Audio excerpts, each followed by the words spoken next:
والذين آمنوا وعملوا الصالحات سندخلهم جنات تجري من تحتها الأنهار خالدين فيها أبدا وعد الله حقا ومن أصدق من الله قيلا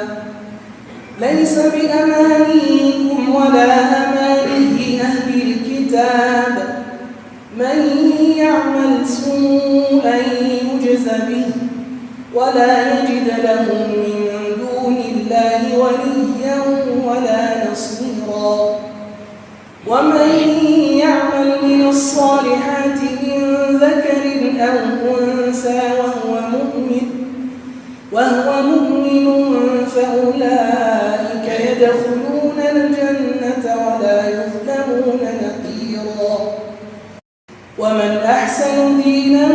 ممن أسلم وجهه لله وهو محسن واتبع ملة إبراهيم حنيفا واتخذ الله إبراهيم خليلا